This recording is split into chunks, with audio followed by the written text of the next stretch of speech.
Assalamualaikum warahmatullahi wabarakatuh. Salam sejahtera untuk sobat mak sekalian. Baik, hari ini kita akan membahas suatu hal yang penting dalam pemilihan kontraktor yang baik. Jadi teman-teman sobat mak itu banyak yang komen, bagaimana sih cara kita memilih kontraktor yang baik? Karena biasanya orang-orang yang awam akan membangun gedung atau hunian itu pasti memperkirakan kira-kira kontraktor saya ini nanti kontraktor baik atau kontraktor nakal. Oke, tetap di Mak Edukasi.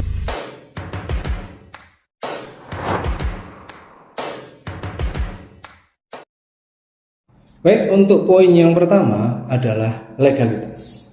Jadi kita harus memastikan bahwa kontraktor yang kita pilih memiliki legalitas ataupun berbadan hukum yang tepat. Kenapa?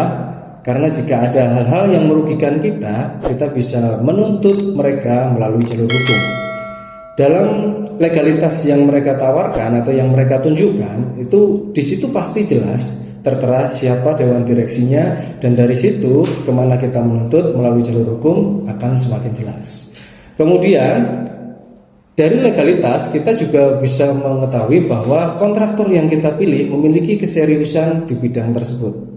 Kemudian poin penting yang lain adalah kalau kontraktor nakal yang pernah kita laporkan secara berkali-kali, maka kontraktor tersebut akan mendapatkan blacklist ataupun bisa ditutup oleh Kementerian PUPR. Poin yang kedua, pastikan bahwa kontraktor yang kita pilih memiliki referensi atau pengalaman yang luar biasa jelas. Jadi kita harus memilih, kita harus cari tahu tentang bagaimana sih pengalaman kontraktor kita. Kita bisa melihat dari beberapa hal, diantaranya melalui company profile. Dari company profile kita tahu siapa direksi di dalamnya, apakah mereka berkompeten, kemudian berapa lama mereka melaksanakan atau melakukan proyek-proyeknya. Kemudian dari situ kita juga melihat, kita bisa melihat bahwa ada beberapa referensi proyek yang pernah dikerjakan. Kemudian cek juga akun media sosial mereka. Dari akun media sosial kita bisa lihat apa saja sih yang pernah dikerjakan oleh kontraktor tersebut.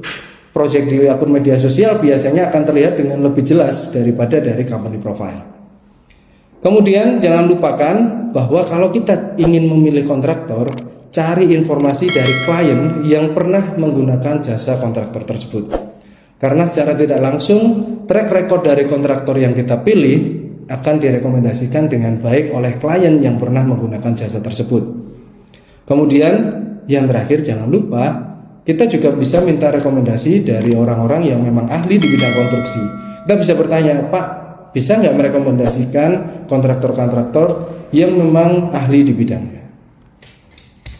Poin yang ketiga, pastikan bahwa kontraktor yang kita pilih memiliki estimasi dan biaya yang jelas.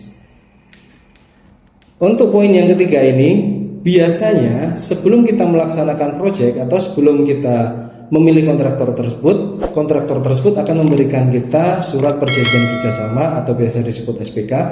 Di dalam SPK tersebut kita akan tahu detail proyeknya bagaimana, rencana anggaran biaya atau RAP-nya bagaimana, jadwalnya kapan harus tuntas, dan semua kesepakatan penting yang lain tertera di dalam SPK tersebut. Hati-hati karena kontraktor nakal biasanya tidak memberikan SPK atau RAP-nya tidak jelas. Ingat, kontraktor nakal biasanya sering menambahkan penambahan biaya di tengah-tengah proyek, yang itu di luar kesepakatan yang sudah kita tandatangani sebelumnya. Kontraktor nakal juga biasanya menunda progres ataupun progres di lapangan tidak terlihat dengan nyata. Jadi kita harus hati-hati. Kemudian bahan material itu tidak sesuai dengan apa yang dituliskan di SPK.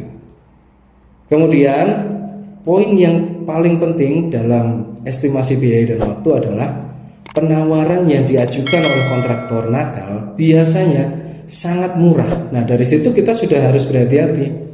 Biasanya dengan penawaran harga yang terlalu murah atau bahkan sampai terkesan tidak masuk akal. Dan biasanya kontraktor nakal juga meminta pembayaran 100% di awal pembangunan. Padahal secara umum kontraktor yang tepat itu akan mengajukan pembayaran secara termin. Jadi misal dalam termin 1 saat perjanjian kerjasama ditandatangani, kontraktor meminta pembayaran 30%. Kemudian persentase berikutnya di termin kedua itu akan dibayarkan jika progres kerja sudah ditentukan. Jadi misal kita ingin membangun rumah 2 lantai. Jadi saat kita proses pembangunan rumah 2 lantai, maka termin kedua harus dibayarkan. Kemudian kontraktor yang baik pasti menawarkan retensi atau biasa disebut dengan bahasa gampangnya garansi. Biasanya setelah progresnya 100%, kemudian kita akan diberi garansi oleh kontraktor.